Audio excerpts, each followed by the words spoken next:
할렐루야. 네, 여러분 반갑습니다. 오늘도 하나님의 말씀을 듣고자 달려오신 우리 귀한 성도님들, 이 시간 증거되는 말씀을 통해서 이 시대 하나님께서 우리와 동행하시는 그 은혜와 사랑을 다시 한번 깨우침 받고 어떠한 어려움이 있다 할지라도 능히 이겨낼 수 있는 새 힘을 받는 저와 여러분 되시기 원합니다. 네, 감사합니다. 오늘 허락하신 하나님 말씀은 우리 스바냐서 말씀드리겠습니다. 스바냐 2장 1절부터 3절까지 말씀입니다. 오늘 허락하신 하나님 말씀은 스바냐서 2장 1절부터 3절까지 말씀입니다. 네, 다 차신 줄로 믿고 제가 봉독하도록 하겠습니다. 수치를 모르는 백성들아, 모일지어다 모일지어다. 명령이 시행되기 전, 광음이 겨같이 날아 지나가기 전, 여호와의 진노가 너희에게 임하기 전, 여호와의 분노의 날이 너희에게 이르기 전에 그리할지어다. 여호와의 규례를 지키는 세상의 모든 겸손한 자들아, 너희는 여호와를 찾으며 공의와 겸손을 구하라. 너희가 혹시 여호와의 분노의 날에 숨김을 얻으리라. 아멘. 네, 오늘 허락하신 하나님 말씀은 우리 스바냐서 2장 1절에서 3절까지의 말씀을 통해서 수치를 벗고 구원을 입을 자들, 수치를 벗고 구원을 얻을 자들이란 제목으로 하나님의 말씀을 깨우쳐 보도록 하겠습니다.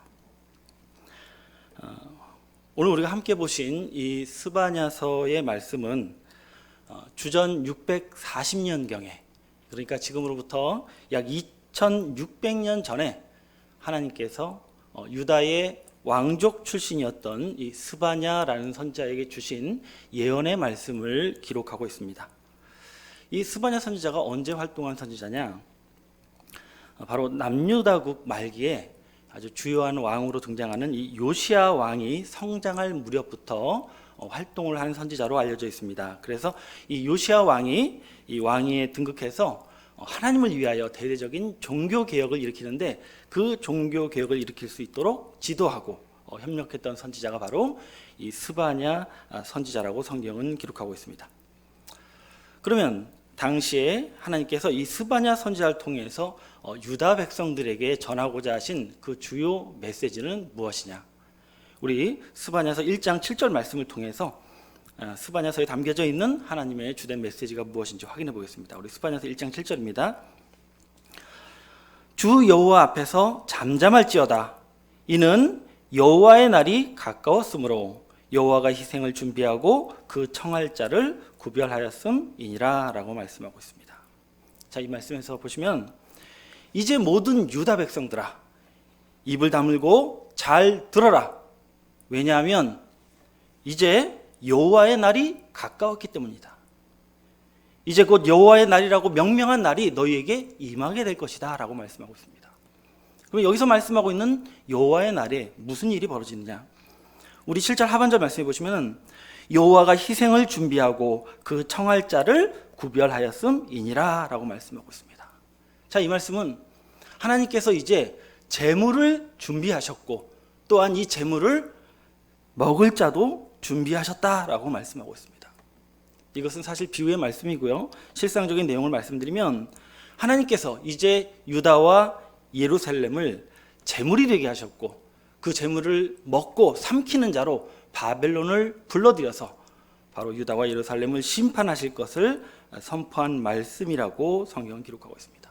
여러분, 무엇을 의미합니까? 여호와의 날은 표면적으로는 바로 유다와 예루살렘이 누구에게 멸망을 당해요? 바벨론에게 멸망을 당하는 그러한 심판의 날을 말하고 있다는 것을 우리는 알 수가 있습니다. 실제로 이 예언의 말씀대로 약 54년 뒤에 이 유다와 예루살렘은 바벨론에 의해서 멸망을 당하고 예루살렘 성은 불살라지는 심판이 이루어지게 되었습니다. 그러면 역사적인 내용을 보시게 되면 이미 이 내용은, 이 스바냐서의 말씀은 이미 2500년 전에 다 이루어지고 끝난 말씀입니다. 이렇게 이미 과거에, 그것도 2500년 전에 끝난 말씀을 왜 현 시대를 살고 있는 저와 여러분이 이 말씀을 알아야 하느냐는 것입니다. 또한 하나님께서는 겨우 54년 뒤에 다 끝나버릴 역사를 굳이 이렇게 성경의 예언의 말씀으로 기록하고 있느냐는 것이죠. 오늘 저와 여러분이 이 스바냐의 말씀을 깨닫기 위해서 꼭 알아야 되는 사실은 뭐냐면, 지금 여호와의 날을 선포하고 있는, 예언하고 있는 이 스바냐서의 말씀은 사실은 이 구약시대 스바냐 선지자 시대에 다 끝나고 이루어진 역사가 아니라 장차 종말에 이루어질 역사를 예언한 말씀이라는 것을 알아야 합니다. 어째서 이것이 예언의 말씀이냐? 우리가 다 같이 이 여호와의 날의 심판의 내용을 보시면 우리도 알 수가 있습니다. 어떤 심판의 내용이 이루어진지 우리 스바냐서 1장 2절 말씀으로 확인해 보겠습니다. 자, 스바냐 1장 2절에 보시면 여호와께서 가라사대 내가 지면에서 모든 것을 뭐하리라? 진멸하리라 라고 말씀하고 있습니다. 하나님께서 이 여호와의 날이 이르게 되면 이 땅 위에 있는 모든 것을 다 없애버린다고 말씀하고 있습니다. 그럼 그 심판의 대상이 어떻게 되느냐? 우리 3절 말씀 이어서 보시면 내가 사람과 짐승을 진멸하고 공중의 새와 바다의 고기와 거치게 하는 것과 악인들을 아울러 진멸할 것이라 라고 말씀하고 있습니다. 여러분, 여호와의 날의 심판의 대상이 어떻습니까? 사람과 짐승을 진멸하고 또한 공중의 새, 바다의 고기까지 세상에 있는 모든 생물들을 다 멸하실 것을 말씀하고 있습니다. 그리고 최종적인 심판의 대상은 무엇이냐? 우리 3절 말씀 하반절에 보시면 내가 사람을 지면에서 뭐하리라? 멸절하리라 라고 말씀하고 있습니다. 공동번역에 보시면 내가 땅에서 사람의 씨를 다 말려버릴 것이다 라고 말씀하고 있는 것입니다. 결국 여호와의 날은요, 단지 모든 인류만이 멸망하는 것이 아니라 이 땅에 있는 모든 생물까지 멸절당하는 바로 전 지구적인 전무후무한 심판의 역사라는 것을 알기를 원합니다. 근데 여러분, 우리는 이 스바냐서를 보기에 앞서 이미 이러한 전 지구적인 멸망의 심판의 말씀을 들은 바가 있습니다. 어디서 보았습니까? 바로 노아 홍수 심판 때 이런 똑같은 명령이 내려진 바가 있습니다. 우리 참고로 창세기 6장 7절 말씀 보겠습니다. 창세기 6장 7절 말씀입니다. 가라사대 나의 창조한 사람을 내가 지면에서 쓸어버리되 사람으로부터 육축과 기는 것과 공중의 새까지 그리하리니 이는 내가 그것을 지었음을 한탄함이니라 하시니라 라고 말씀하고 있습니다. 보십시오. 이미 하나님께서는 이미 노아 홍수 심판 때에 이런 내려졌던 그런 심판의 말씀을, 똑같은 심판의 말씀을 지금 오늘 스바냐서에서도 같은 명령으로 선포하고 계시다는 사실입니다. 결국 우리는 본문에 등장하고 있는 이 노아 때와 같은 여호와의 날이 과연 언제 이루어질 것이냐는 것을 알아야 합니다. 언제 이루어지겠습니까? 이 노아 때와 같은 여호와의 날은 언제 이루어질지 우리 주님께서 알려주셨습니다. 우리 누가복음 17장 26절 말씀 보겠습니다. 누가복음 17장 26절 말씀해 보시면 노아의 때에 된 것 같이 인자의 때에도 그러하리라 라고 말씀하고 있습니다. 바로 주님께서 다시 오시는 인자의 때는 누구의 때와 같다? 노아의 때와 같다고 말씀하고 있기 때문에 노아의 때와 같은 심판이 시행되는 이 여호와의 날은 누가 오실 때? 우리 주님 다시 오시는 세상 끝날에 이루어지는 심판의 역사라는 것을 알 수가 있는 줄로 믿습니다. 바로 말세를 살아가고 있는 저와 여러분이 맞이하게 될 세상 끝날에 이루어질 심판의 역사, 오늘 말씀에서 여호와의 날이라고 말씀하고 있는 줄로 믿습니다. 이러한 엄중한 여호와의 날을 알림받은 이 스바냐 선지자는 자신이 전한 이 경고의 말씀을 마지막 때에 실상으로 깨닫고 그런 믿는 자들에게 이 경고의 말씀을 통해서 하나님의 여호와의 날의 심판 가운데 버림받지 말고 하나님이 주시는 구원의 기회를 잡을 수 있는 구원의 백성이 될 것을 바라시면서 증거하신 말씀이 바로 오늘의 본문 말씀이 되겠습니다. 과연 마지막 여호와 때에 여호와의 날 우리에게 허락될 구원의 기회, 과연 어떤 기회인지 우리가 잘 깨달아서 저와 여러분도 구원의 기회를 붙잡는 구원의 백성들로 나타나는 지혜로운 하나님의 백성들이 되시길 원합니다. 자, 그러면 우리 본문 말씀 보면서 우리 확인해 보도록 하겠습니다. 자, 우리 본문 말씀 보시면 스바냐 선지자는 먼저 이 여호와의 날에 이 심판의 위기에 놓이게 될 자가 누구인지를 밝혀주고 계십니다. 우리 스바냐서 2장 1절 말씀입니다. 제가 읽겠습니다. 수치를 모르는 백성들아 모일지어다 모일지어다 라고 말씀하고 있습니다. 앞으로 여호와의 날이 임하게 되면 누가 심판의 위기에 놓이게 될 것이냐, 누구를 지칭하고 있습니까? 어떤 자들이라고 말씀하고 있습니까? 무엇을 모르는 자들, 네, 수치를 모르는 백성들, 곧 자신이 어떠한 수치스러운 상태에 있는지를 모르고 있는 자들이 이 심판의 위기를 맞이할 것을 말씀하고 있습니다.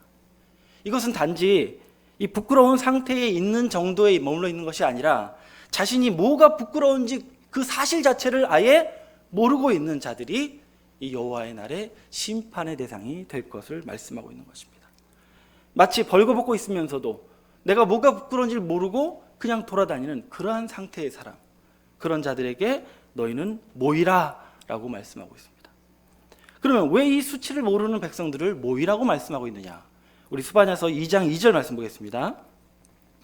2절에 보시면 명령이 시행되기 전, 광음이 겨같이 날아 지나가기 전, 여호와의 진노가 너희에게 임하기 전, 여호와의 분노의 날이 너희에게 이르기 전에 그리할지어다 라고 말씀하고 있습니다.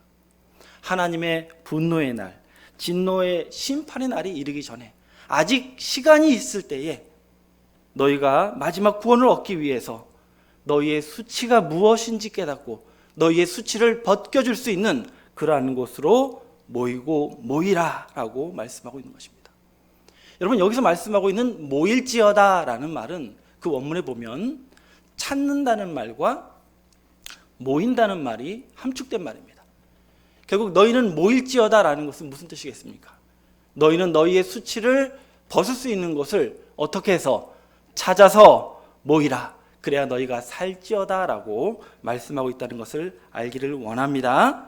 결국 누가 심판의 대상이 될 수 있는 백성이에요?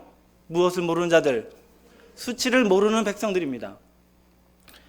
여러분, 어떤 자가 자기 수치를 모르는 자가 되겠습니까? 세상에서도 자기 수치를 모르시는 분들이 있습니다. 어떤 자들이냐면 자기의 위치를 모르고 또한 자기의 형편을 모르는 분들입니다.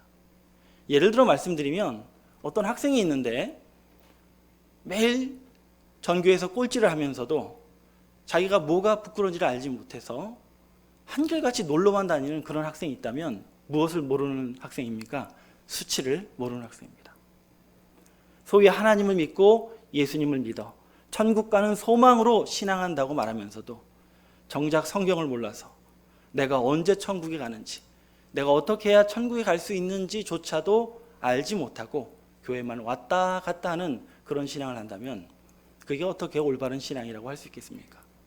더욱이 하나님의 백성을 천국으로 인도해야 될 목회자가 천국 인도의 길을 밝히 증거하지 못하는 상태가 된다면 그 수치는 말로 다 할 수 없는 수치가 될 것입니다. 여러분, 성경에는 하나님께서 정말 창피해하시고 부끄러워하시는 백성이 있을 것을 말씀하고 있습니다. 과연 어떤 자들이 하나님이 창피해하시고 부끄러워하시는 그런 수치스러운 백성이 되는지 우리 예레미야 8장 7절 말씀으로 확인해 보겠습니다. 자, 수치를 모르는 백성 어떤 자들인지 확인해 보겠습니다. 예레미야 8장 7절입니다. 많이 보신 말씀이죠. 공중의 학은 그 정한 시기를 알고 반구와 제비와 두루미는 그 올 때를 지키거늘 내 백성은 여호와의 규례를 알지 못하도다 하셨다 하라 라고 말씀하고 있습니다. 여러분, 하나님께서 얼마나 창피하고 부끄러우신지요, 지금 짐승에 빗대어서 당신의 백성에 대해서 말씀하고 있습니다. 뭐라고 하셨습니까? 공중의 학은 무엇을 알아요? 정한 시기를 알아요. 학이 하나님이 정하신 그 정한 시기를 알아서 그 시기에 맞추어 움직일 수 있는 그런 짐승이라고 말씀하고 있습니다. 또한 반구와 제비와 두루미, 이 철새들은요, 하나님이 자기에게 정해주신 그 정한 무엇을 알아요? 때를 알아서 그 올 때를 지키는 날짐승이라고 말씀하고 있습니다. 저 하늘에 날아다니는 저 날짐승조차도 하나님이 정하신 시기와 때를 분별하고 그거에 맞추어 움직일 줄 아는 그런 생물들인데, 정작 하나님의 백성이란 자들이 어떻습니까? 내 백성은 여호와의 규례를 알아요? 알지 못함으로 그 규례를 조차 지키지도 못하고 있다고 한탄하고 계신 줄로 믿습니다. 결국 하나님 앞에 누가 수치스러운 백성입니까? 누가 수치를 알지 못하는 백성입니까? 하나님을 믿는다 말해놓고서 여호와의 규례를 알지 못함으로 지키지 않는 그러한 자들이 하나님 앞에 부끄러운 백성이 된다는 것을 우리는 이 말씀을 통해서 알아야 할 줄 믿습니다. 여러분, 그러면 하나님의 규례가 무엇입니까? 하나님의 규례가 무엇입니까? 하나님의 규례는 하나님께서 시대를 따라 행하시기로 작정하신 모든 계획과 섭리들이 바로 여호와의 규례입니다. 우리가 하나님이 정하신 계절을 따라서 반드시 봄이 오면 여름이 오고 가을이 가면 겨울이 오는 것처럼 하나님께서 성경에 기록하시고 반드시 행하시겠다 밝히신 모든 하나님의 구원의 계획과 심판의 계획, 이것이 다 뭐예요? 여호와의 규례입니다. 이것을 우리가 알아서 이 규례를 지켜야 할 것인데 규례를 알지 못하니 당연히 지키지도 못하고 어떤 백성이 되는 거예요? 수치를 모르는 자들로 나타나고 있다고 말씀하고 있는 것입니다. 여러분, 이 여호와의 규례를 알지 못하는 것이 얼마나 위험한 일인지, 이 규례를 지키지 못하는 자가 어떤 병폐에 빠질지를 스바냐 성경에 기록하고 있습니다. 우리 스바냐서 1장 12절 말씀을 통해서 수치를 모르는 자들이 어떤 자인지 만나보겠습니다. 스바냐 1장 12절 말씀입니다. 그때 내가 등불로 예루살렘에 두루 찾아 무릇 찢기같이 가라앉아서 심중에 스스로 이르기를 여호와께서는 복도 내리지 아니하시며 화도 내리지 아니하시리라 하는 자를 벌하리니 라고 말씀하고 있습니다. 여러분, 마지막 때에 하나님께서 등불을 들고 예루살렘 가운데에서 수치를 모르는 백성을 찾아다니신다고 말씀하고 있습니다. 찾아냈어요. 근데 그게 누군가 봤더니 어떤 자예요? 예루살렘 가운데에서 무엇처럼? 찢기처럼 가라앉아 있는 자라고 말씀하고 있습니다. 교회에 나오는 예배는 드리고 있는데 그 신앙이 마치 찢기와 같이 가라앉아 있어서 아무 변화도 없고 아무 활동도 하지 않는 그런 마치 퍼져 있는 그런 신앙을 하는 자들이 수치를 모르는 자라고 말씀하고 있습니다. 이런 자들이 무슨 생각을 하는지 아십니까? 하나님에 대해서 뭐라고 생각합니까? 여호와께서는 복도 내리지 않고 화도 내리지 않는 분이시다라고 생각한다고 말씀하고 있습니다.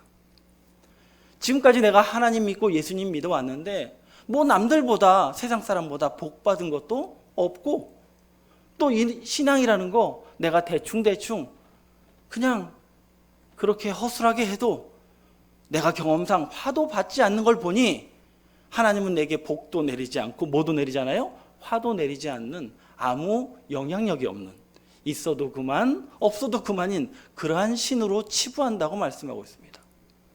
아니, 하나님을 가리켜서 내 삶의 소망으로 삼지도 않고 내 두려움도 여기지 않는 전혀 여호와를 경외하지 않는 자로 전락할 것을 말씀하고 있다는 사실입니다. 누가 이렇게 되는 거예요? 수치를 모르는, 여호와의 규례를 알지 못하는 백성이 이러한 수치를 뒤집어 쓰는 백성이 될 것을 말씀하고 있습니다.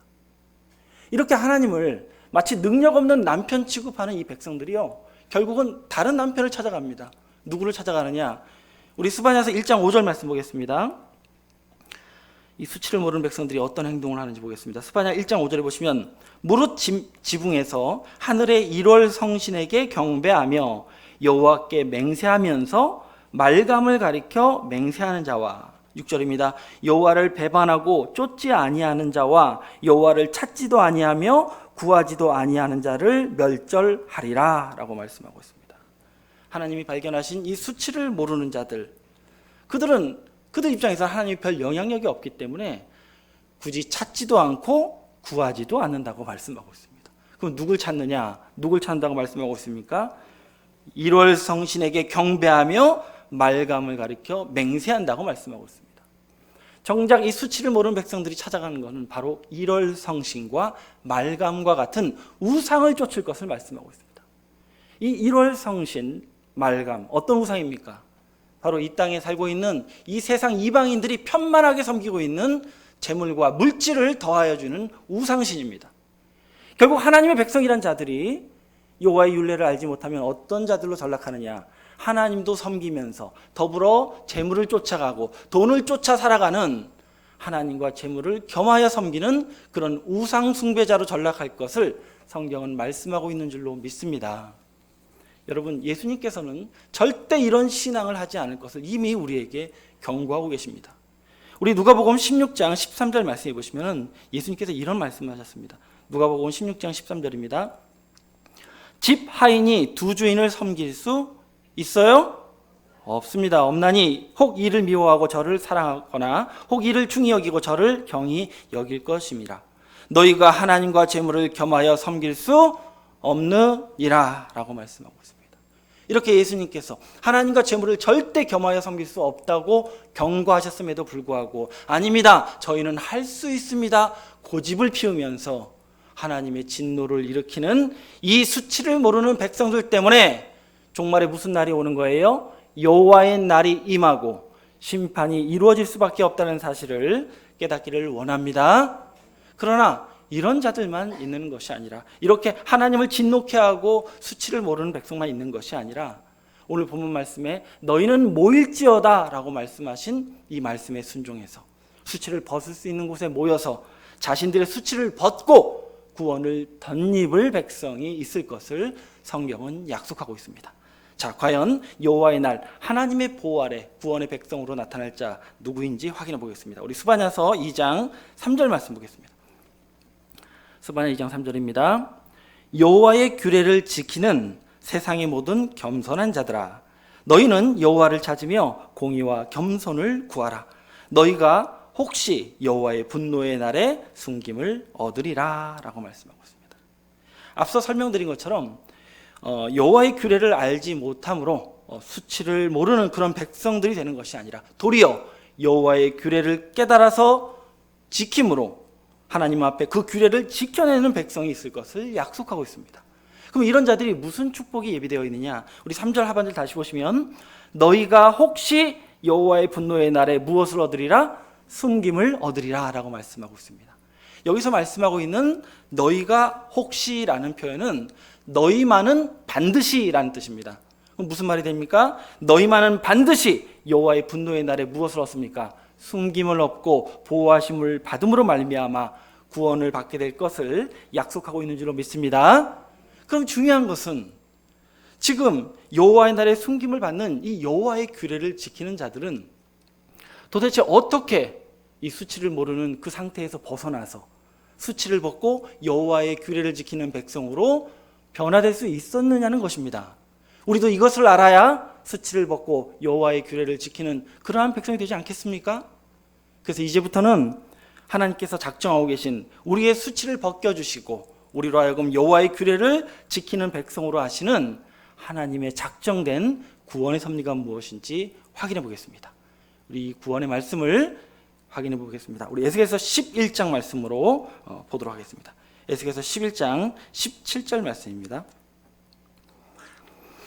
이 에스겔서 11장 말씀해 보시면 하나님께서 이스라엘을 완전한 구원으로 회복하여 주시는 그런 약속의 말씀이 기록되어 있는데요, 그 구원의 역사의 가장 시발점은 바로 당신의 백성을 모으는 역사로 시작한다고 말씀하고 있습니다. 자, 우리 17절 말씀 보겠습니다. 에스겔서 11장 17절 말씀입니다. 너는 또 말하기를 주 여호와의 말씀에 내가 너희를 만민 가운데 모으며 너희를 흩은 열방 가운데서 모아내고 이스라엘 땅으로 너희에게 주리라 하셨다 하라 라고 말씀하고 있습니다. 자, 이 말씀 보시면 하나님께서 이 이스라엘을 완전한 회복으로 이끌어 주실 때에 만민 가운데서 또 흩은 열방 가운데서 모아내서 무엇을 주신대요? 이스라엘 땅을 주리라 라고 약속하고 있습니다. 근데 이 말씀은 여러분 문자적으로 좀 생각해 보면 좀 경우에 맞지 않는 말씀입니다. 왜 그러냐 하면 지금 이스라엘 땅을 주신다고 말씀하고 있는데요, 저 팔레스타인에 있는 이스라엘 땅은 사실은 이스라엘 백성들이 출애굽해서 가나안 땅에 들어갈 때 이미 기업으로 받은 땅입니다. 결국 이 말씀이 증거될 때도 이미 1000년 이상 이 땅을 차지하고 살고 있었어요. 근데 왜 또 무슨 땅을 주신대요? 이스라엘 땅을 준다고 말씀하고 있습니다. 여러분, 우리 본문 말씀도 마찬가지인데요, 이 에스겔서 11장 말씀도 사실 이 이스라엘의 회복에 관한 이 약속의 말씀이 구약시대에 있었던 그 이스라엘 백성과 그들의 그 이스라엘 땅을 가리켜 하신 말씀이 아니라는 것입니다. 바로 완전한 영생의 구원으로 회복하시는 세상 끝날에 이루실 하나님의 부름을 받는 그 영적 이스라엘 백성에게 주실 영원 무궁 세계로 이끌어 주시는 그 새 하늘과 새 땅을 가리켜서 이스라엘 땅을 주리라 약속하신 말씀이라는 것을 알기를 원합니다. 그럼 언제 이루어질 말씀이에요? 이 말씀도 네, 세상 끝날에 이루어질 말씀입니다. 그럼 세상 끝날이 되면 하나님께서 가장 먼저 이 이스라엘의 구원을 위해서 이 백성을 뭐 하신대요? 모으신다고. 만민 가운데서, 열방 가운데서 모으신다고 말씀하고 있습니다. 왜 모으실까요? 왜 모으실까요? 우리 본문 말씀 1절 말씀이 뭐라고 했습니까? 무엇을 모르는 자들이기 때문에. 네, 수치를 모르는 자들을 모아내서 그들의 수치를 벗겨주시기 위해서 그들을 모으시는 줄로 믿습니다. 그럼 어떻게 하나님의 백성들의 수치를 벗겨주실 것인가? 그 말씀을 우리 에스겔서 11장 19절 말씀으로 확인해 보겠습니다. 자, 오늘 가장 핵심이 되는 말씀이니까 우리 함께 찾아보겠습니다. 에스겔서 11장 19절 말씀입니다. 내가 그들에게 잃지 않은 마음을 주고 그 속에 새 신을 주며 라고 말씀하고 있습니다. 자, 하나님께서 당신의 백성을 수치를 벗겨주시기 위해서 그들에게 어떤 마음을 주신대요? 잃지 않은 마음을 주시고 한 마음이 되게 하시고 또 무엇을 주신대요? 새 신을 주신다. 이 새 신을 주신다는 것은 새 영의 말씀을 주신다는 것입니다. 그래서 이 새 영의 말씀을 통해서 이 새 말씀을 통해서 이 하나님의 백성들이 하나님과 한 마음이 되는 그러한 백성이 되게 인도하신다고 말씀하고 있습니다. 그럼 과연 어떤 말씀, 어떤 새 신의 말씀을 통해서 그들의 수치를 벗겨주시는지 우리 19절 하반절 말씀 다 가지고 오겠습니다. 19절 하반절입니다. 그 몸에서 굳은 마음을 제하고 부드러운 마음을 주어서 라고 말씀하고 있습니다. 어떻게 해서요? 굳은 마음을 제하고 부드러운 마음을 주어서 수치를 벗겨주겠다라고 약속하고 있습니다. 그러면 우리 몸에서 굳은 마음을 제하고 부드러운 마음을 주신다. 무슨 의미가 되겠습니까? 여러분, 이 내용을 이해하기 위해서 우리 여기 말씀에 굳은이라고 기록된 글자 옆에 보시면 주의 작은 일자가 있고요. 주의란에 보시면 그 해석의 내용이 있는데 주의란에 보시면 이 굳은이라는 것은 돌을 가리키고 있고요.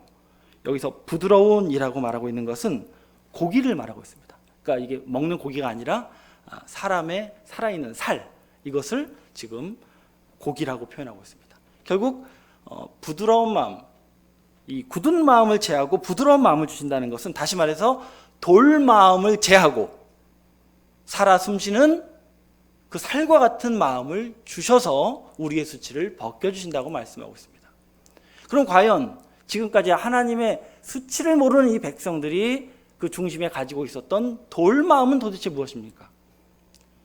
이 땅에 많은 하나님의 백성들이 끌어안고 있는 그 돌 마음이 도대체 무엇이길래 그것을 제하여 수치를 벗겨주신다고 하고 있는지 이 돌의 정치를 확인해 보겠습니다. 우리 고린도후서 3장 7절 말씀 보겠습니다. 고린도후서 3장 7절 말씀입니다. 제가 읽겠습니다. 돌에 써서 새긴 죽게 하는 의문의 직분도 영광이 있어 이스라엘 자손들이 모세의 얼굴에 없어질 영광을 인하여 그 얼굴을 주목하지 못하였거든 이라고 말씀하고 있습니다. 자, 이 말씀에 보시면 사도 바울은 그동안 하나님의 백성들 그 마음 가운데, 그 중심 가운데 돌에 써서 새긴 죽게 하는 의문이 있다고 소개해주고 있습니다. 뭐가 있다고요? 돌판에 써서 죽게 하는 의문이 있대요. 바로 돌 마음이 있었다고 알려주고 있습니다. 그럼 돌에 써서 새긴 의문의 정체는 무엇입니까? 바로 하나님께서 모세를 통해서 돌에 새겨서 하나님 백성들에게 주었던 십계명의 율법이야말로 바로 돌 마음이요 굳은 마음이라는 것을 알기 원합니다. 결국 굳은 마음을 제하고 살아 숨쉬는 피가 통하는 그 부드러운 말씀을 주신다는 것은 우리 예레미야 31장 31절 말씀에 보시면 하나님께서 이미 예레미야 선지자를 통해서 약속하신 말씀입니다. 나 여호와가 말하노라 보라 날이 이르기 전에 내가 이스라엘 집과 유다 집에 무엇을 세우리라? 새 언약을 세우리라 라고 말씀하고 있습니다.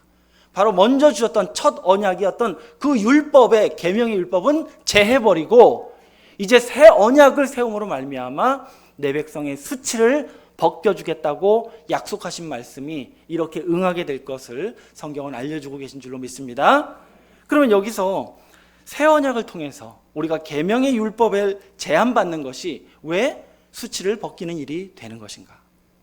우리 로마서 8장 1절 말씀으로 그 이유를 확인해 보겠습니다. 로마서 8장 1절에서 2절까지 말씀 보겠습니다. 제가 읽겠습니다. 그러므로 이제 그리스도 예수 안에 있는 자에게는 결코 정죄함이 없나니 이는 그리스도 예수 안에 있는 생명의 성령의 법이 죄와 사망의 법에서 너를 뭐하였다? 해방하였음이니라 라고 말씀하고 있습니다. 자, 이 말씀에 보시면 예수님께서 우리를 죄와 사망의 법에서 해방시켜 주시면 우리가 모함이 없는 자가 되는 거예요. 정죄함이 없는 자, 죄를 정할 수 없는 자가 된다고 말씀하고 있습니다. 결국 오늘 말씀에서 우리가 죄와 사망의 율법에서 해방된 자가 되면은 우리도 뭐가 되는 거예요? 죄를 정할 수 없는, 죄와 상관이 없는 자유한 자가 되므로 바로 이 율법에서 벗어나게 하는 그 역사는 곧 우리를 죄의 수치에서 벗겨주시는 역사가 된다는 사실을 깨닫기를 원합니다. 결국 이 땅에 수치를 모르고 있는 백성이 누구인지 아시겠습니까? 누구입니까? 하나님을 믿고 예수님을 믿는다고 하면서도 정작 율법 아래서 죄의 허울을 그대로 쓰고 있으면서 스스로 죄인을 자처하고 있는 자들, 무엇을 모르는 백성입니까? 수치를 모르는 백성입니다. 여러분, 세상의 정과를 가지고 있는 분들도 자기가 지은 죄를 부끄러워할 줄 압니다. 그것을 말하지 않습니다.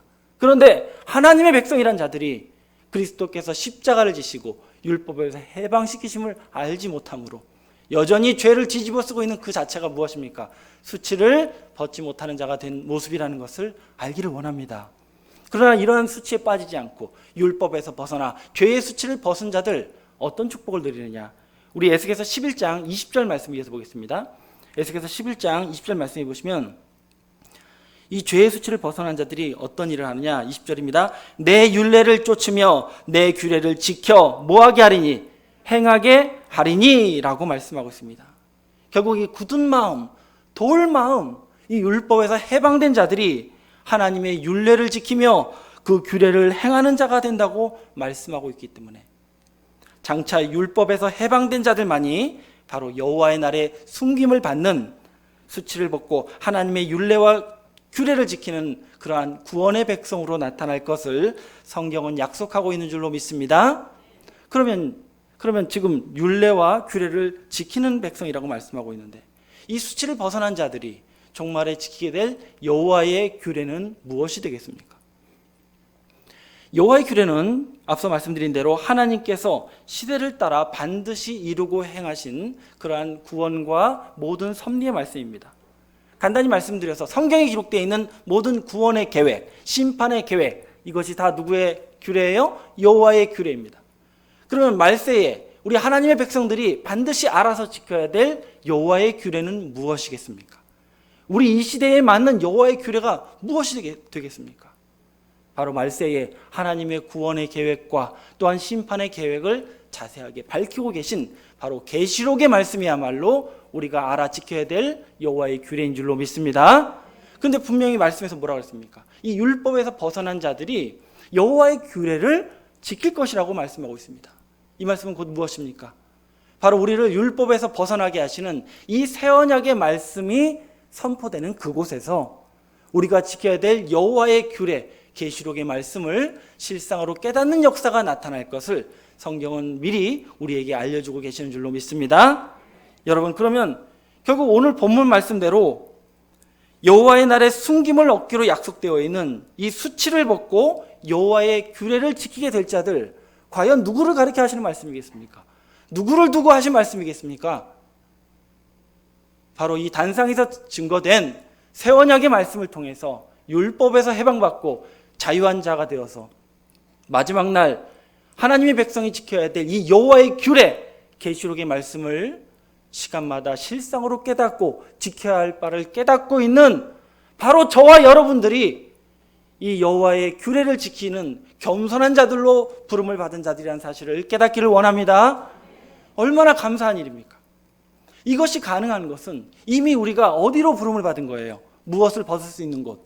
내 수치를 벗겨주시는 곳에 이미 인도함을 받았기 때문에 가능한 역사라는 것을 알기 원합니다. 그럼 우리만 이런 수치를 벗나요? 우리만 하나님의 구원의 백성입니까? 아닙니다. 지금 증거되는 이 말씀을 영상을 통해서 함께 보고 있는 모든 하나님의 백성들이, 그들이 영의 귀가 열려 있다면 오늘 증거된 말씀을 통해서 나의 수치를 벗겨주시고 구원으로 인도할 수 있는 진정한 하나님의 구원의 처소가 어디인지 깨닫고 찾아올 수 있는, 하나님께서 모일지어다라고 하신 그 명령에 순종할 수 있는 지혜로운 백성들로 나타나야 할 줄 믿습니다. 이제 끝으로 우리가 진정 여호와의 규례를 지키는 그러한 자들이 되었다면 우리가 끝까지 행해야 될 일이 무엇인지 우리 스바냐서 2장 3절 말씀 다시 보겠습니다. 스바냐 2장 3절 말씀입니다. 여호와의 규례를 지키는 세상의 모든 겸손한 자들아. 당 의장님이 하셨으면 아마 바로 대답을 하실 텐데 적응이 좀 잘 안 되신 것 같은데 바로 저와 여러분인 줄 믿습니다. 다시 읽겠습니다. 여호와의 규례를 지키는 세상의 모든 겸손한 자들아, 너희는 여호와를 찾으며 공의와 겸손을 구하라 라고 말씀하고 있습니다. 저와 여러분이 진정 여호와의 규례를 깨닫고 지키는 백성이라면 이제 무엇을 구해야 됩니까? 하나님의 공의와 하나님의 겸손을 구하는 자가 되어야 할 줄 믿습니다. 우리에게 공의를 요구하고 계십니다. 우리가 공의를 추구할 것을 말씀하고 있습니다. 무엇을 말하고 있습니까? 우리가 말일의 역사를 깨닫고 있는 이 성전에서 깨달은 하나님의 공의의 사업이 있습니다. 제가 구체적으로 말씀드리지 않아도 우리 세광중앙교회는 이 하나님의 공의를 위해 세워진 교회고 지금도 그 역사는 진행되고 있습니다. 그것을 뭐 하는 자가 되래요? 구하는 자가 되십시오. 여러분의 일이고 여러분이 추구해야 될 목적이 된 줄로 믿습니다. 여러분, 마태복음 6장 33절 말씀에 너희는 먼저 그의 나라와 그의 의를 구하라.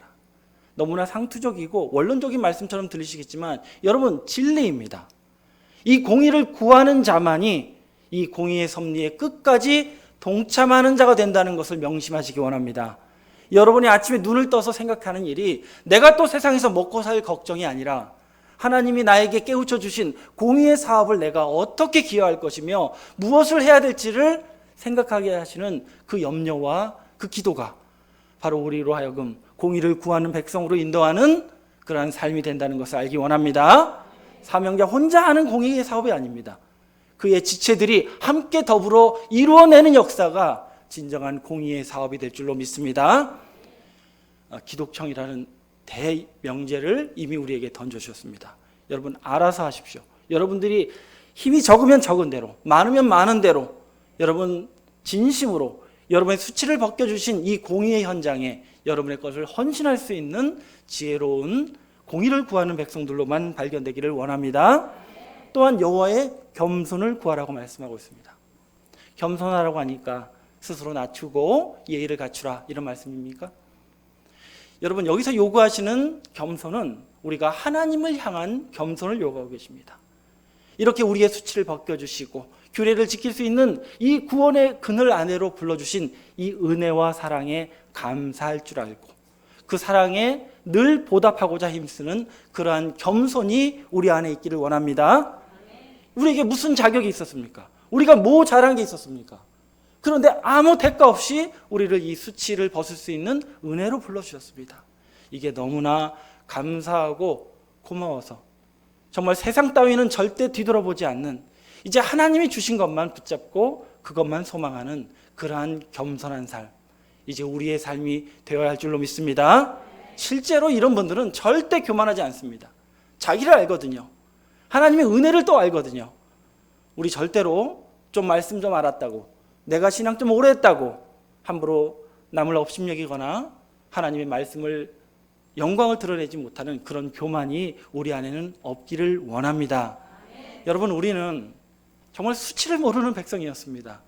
세상의 아름다움만 좋아할 줄 알았지 정작 하나님의 율례가 뭔지도 몰라서 벌거벗은 채로 그냥 뛰어다니던 그런 신세에 있었는데 우리가 이런 진리의 복음을 만남으로 우리의 수치를 면하고 이제 하나님의 규례를 지키는 이 은혜 가운데로 인도함 받았으니 이제 이 은혜와 사랑 여러분의 믿음으로 지켜내길 원합니다.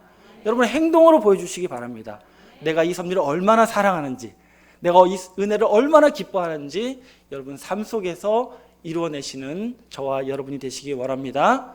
그리고 끝으로 하나님께서 끝까지 하라고 요구하신 여호와의 공의와 겸손을 구하는 자들이 되셔서 여러분을 통해서 많은 자들이 하나님의 겸손을 배우고 하나님의 공의를 깨닫고 이곳으로 달려와서 수치를 벗는 그런 은혜의 역사가 바로 저와 여러분을 통해서 나타나는 하나님의 은혜의 역사가 되기를 예수님의 이름으로 간절히 축원을 드립니다. 감사합니다. 말씀 마치겠습니다.